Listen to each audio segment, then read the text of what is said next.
Tadi Pak Misbakun sempat menyinggung bahwa banyak kalangan baik di media termasuk media sosial mengatakan ekonomi kita menuju krisis seperti 97, 98. Kalau melihat angka-angka tadi jauh dari situasi krisis.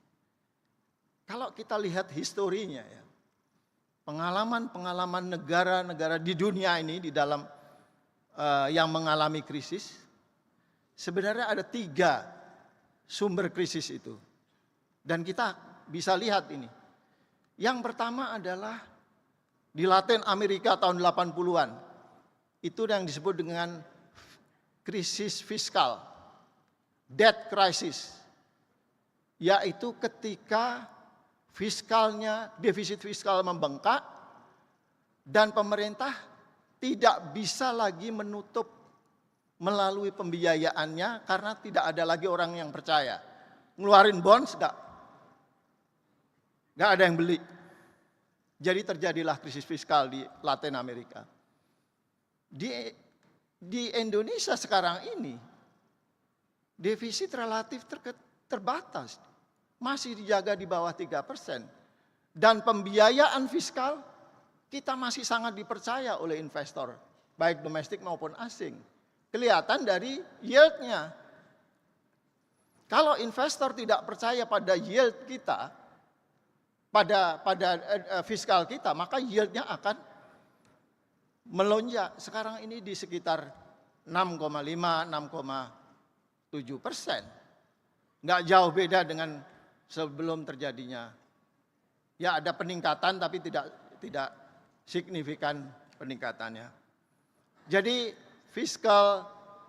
krisis yang bersumber dari fiskal tidak ada tanda-tandanya. Yang kedua, krisis bisa muncul karena krisis neraca pembayaran. Ya, seperti kita di tahun 97-98. Ketika perusahaan-perusahaan berlomba-lomba untuk menarik dana dari luar negeri, ya, dulu instrumennya banyak sekali dan bahkan waktu itu kita tidak tahu berapa jumlahnya, gitu ya. Kemudian terjadi pelemahan nilai tukar, terjadi sudden stop, ya istilahnya. Maka banyak perusahaan yang kolaps karena tidak bisa lagi membayar hutang luar negerinya.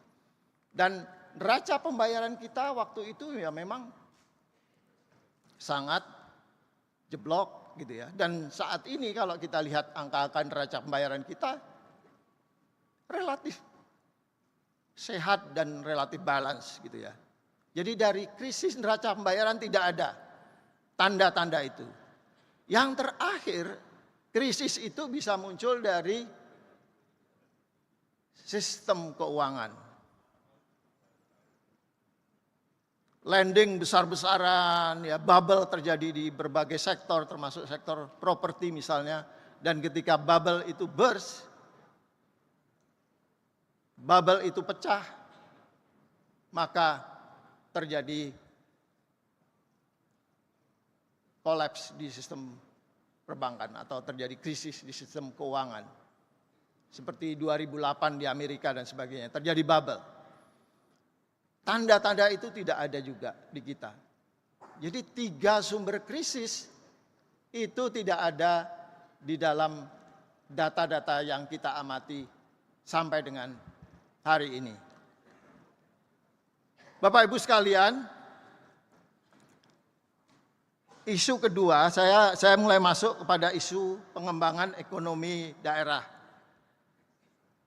Saya ingin menyampaikan 3 tantangan utama yang kita hadapi di dalam mendorong perekonomian ekonomi daerah.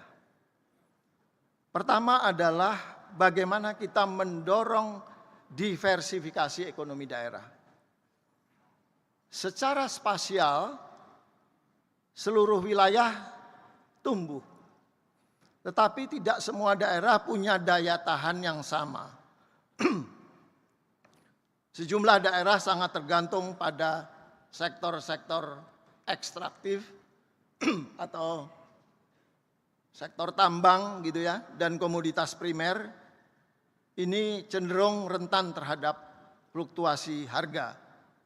Oleh sebab itu diversifikasi dan inovasi ekonomi daerah menjadi kunci. Tantangan kedua adalah kualitas belanja daerah. Belanja daerah masih perlu dibuat lebih produktif. Belanja pegawai dan barang porsinya masih cukup besar dengan rata-rata sekitar 70%, sementara belanja modal relatif terbatas. Selain itu, belanja daerah juga sering rendah di awal tahun dan baru menumpuk di akhir tahun. Ini mengurangi daya dorong APBD terhadap ekonomi lokal. Tantangan ketiga adalah kapasitas fiskal yang terbatas. Pemda banyak yang masih sangat tergantung pada pemerintah pusat, sementara pendapatan asli daerah masih sangat terbatas, yang kemudian menyebabkan proyek-proyek strategis daerah masih terhambat. Daya serap anggaran daerah juga seringkali tidak optimal, dana transfer tidak tepat sasaran dan terserap lambat akibat kapasitas, kemudian juga prosedur pengadaan yang relatif lama dan sebagainya. Yang tentu ini pada akhirnya mengurangi stimulus ekonomi di tingkat lokal. Bapak, Ibu, dan hadirin sekalian, apa yang Kementerian Keuangan lakukan untuk mengatasi berbagai masalah ataupun tantangan yang kita hadapi? Yang pertama adalah melalui alokasi transfer ke daerah. Masih ada transfer ke daerah. Per April tahun 2026 ini realisasinya mencapai 256 triliun atau 37% dari pagu. TKD atau transfer keuangan daerah ini mendukung layanan dasar baik untuk gaji, untuk BOS, untuk BOP PAUD, program kesehatan, dan program tunjangan guru. Yang kedua adalah dukungan pembiayaan kreatif. Pembangunan daerah tidak harus hanya melalui atau mengandalkan APBD. Di Kementerian Keuangan kita memiliki Special Mission Vehicle. Salah satunya adalah PT SMI yang memang memiliki mandat untuk mendukung percepatan pembangunan infrastruktur di daerah melalui skema pembiayaan inovatif dan berkelanjutan. Dan bunganya juga relatif murah, yaitu 6%. Beberapa contoh pembiayaan SMI untuk pembangunan daerah ini cukup bagus ya untuk mendorong ekonomi daerah dari awal tahun, kemudian cicilannya itu bisa bersumber dari DBH yang diberikan oleh pemerintah pusat ketika sudah terjadi disbursement. Sebagai contoh adalah pembangunan rumah sakit umum daerah, ada infrastruktur jalan dan jembatan, ada pengembangan kawasan pariwisata, dan seterusnya. Ada banyak sekali program-program pembangunan infrastruktur di daerah itu dibiayai melalui SMI ini. Hingga Maret 2026, komitmen pembiayaan daerah telah mencapai 37 triliun dari SMI ya. Dan itu yang outstanding juga masih cukup besar. Dukungan ketiga adalah dukungan penguatan pendapatan asli daerah, PAD.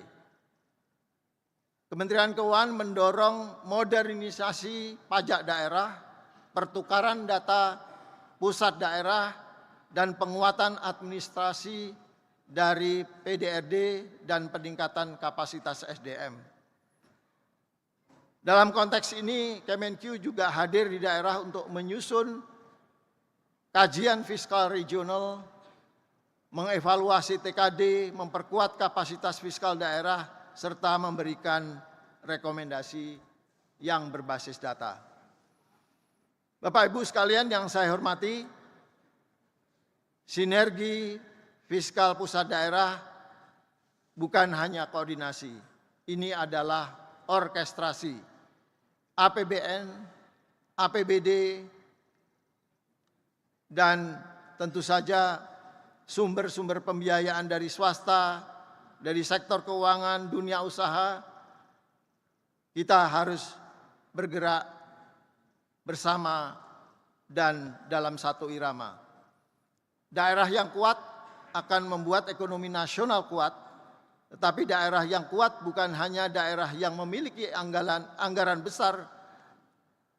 Daerah yang kuat adalah daerah yang mampu mengubah anggaran menjadi layanan. Layanan menjadi produktivitas, dan produktivitas menjadi kesejahteraan. Izinkan saya menutup dengan satu pesan, bahwa pertumbuhan tidak dimulai dari tabel dan angka, pertumbuhan dimulai ketika kebijakan pusat dan daerah bergerak bersama, dan manfaatnya dirasakan sampai ke rumah tangga. Demikian dari saya. Assalamualaikum warahmatullahi wabarakatuh.